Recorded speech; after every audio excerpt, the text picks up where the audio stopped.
Photographer's Chronicles, episode 35. Let's go. Let's create. What's up, y'all? Welcome back. I've actually been a little social this afternoon. Have my little party shirt on, just a little razzle dazzle. It kind of rubs off on you, when you've been dealing with that fashion life a little bit, But I've been over with Latoya and Michelle over at One Union Studios. Had a good time over there. Actually getting out and supporting other photographers, other creatives, and we're going to talk about that. One day we're going to talk about that. Also, probably going to notice I'm already Christmased out, even though Thanksgiving is not even here yet.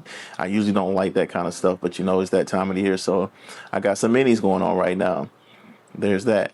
Let's go ahead and jump into it. This week, we're going to talk about equipment. We're going to talk about cameras and lenses and what you should get in order to be successful at this. So this is definitely just my opinion.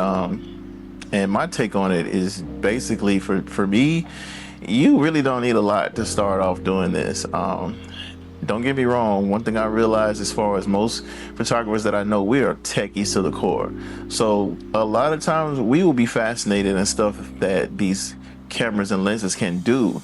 Not necessarily that we need them, but it's just nice that they can actually do it if we do need it, which we probably won't need it. So when it comes to the camera bodies, for me, I probably wouldn't buy anything brand new. And it doesn't have to be the latest and greatest. You actually could buy something probably a couple years old too. It doesn't have to have all the latest and greatest. I think one of the biggest things you have to worry about is going to be the sensor in the camera, and as far as what size you want. You got the full size and you got the crop size. In my opinion, I still say buy the camera that's got just enough. And the reason why I say that is that the camera that you buy, the first one, is going to be the one you learn on. You're going to learn about all the settings as far as the shutter speeds and the ISOs and the, just all the buttons. One thing that got me when I first started doing this, I actually put my camera in the closet for like a year because there were so many buttons I didn't know what they did. But once I finally took the time and learned what all those things do, I was able to produce some nice images. Like I said, I suggest to anybody, just go ahead and get you the minimum camera and just learn what those things do and be able to apply them whenever you actually need to apply them for whatever you're trying to accomplish with your image. One thing I'm kind of going through right now is that, so my very first camera, it had the display to where it can actually, I guess it's omnidirectional is the word I'm thinking of. And I could, because I like to shoot low a lot, so I could flip it out even when I was using it in portrait mode, which is very important to me now. And the cameras that I bought afterwards, they didn't have that. Well, lately I've been shooting a lot of low shots and I wanted to be in portrait mode, and my camera doesn't do that. And unfortunately, I really am thinking about spending almost $4,000, not because I really just need another camera, but for that one feature. And yeah, it's really important for my style of photography. So in my opinion, once you've learned, got a good grasp of how to do, what you're doing with the camera, it's going to be trying to adjust and get the camera that's going to be right for your style of shooting. And like I said, for my example, shooting low, you're going to want something that's going to be omnidirectional. You got to start thinking about as far as like batteries and, how much life you need to have in your battery, how many cards it can hold, whether you're a portrait photographer and your photo shoot may last an hour versus you may be a wedding photographer and you could literally be shooting all day. The other thing we're going to talk about is going to be your lenses. Me personally, of course, I would like the most expensive lenses. In my style of work, I'm very creative. Like, everything doesn't have to be sharp all the time.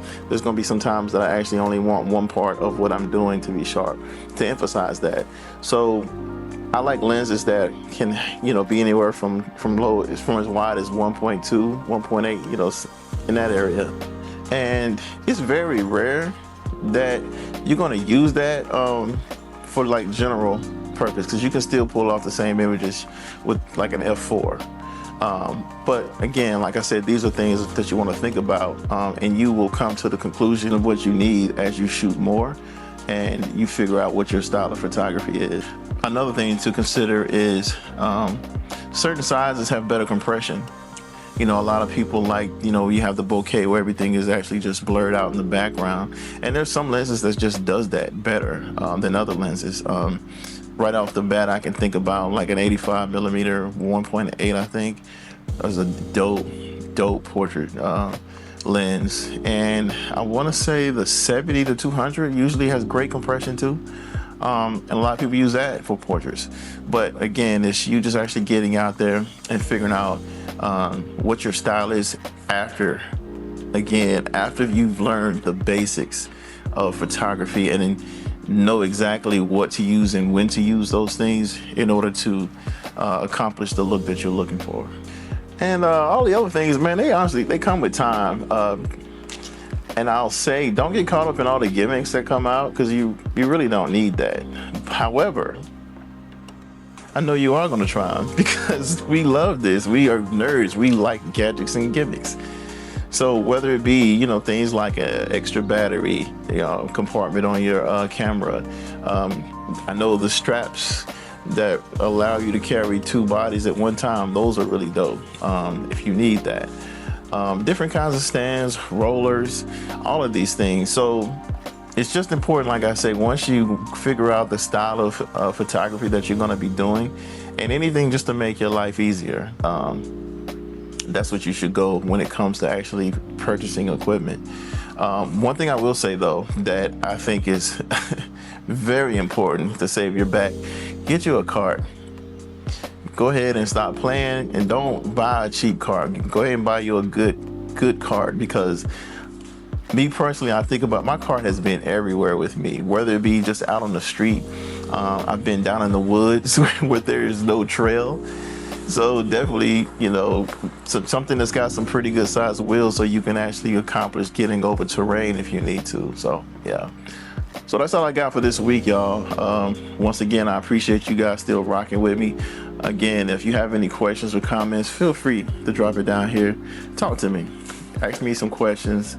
Put your input on and let me know your experiences. That's all I got. Y'all be easy.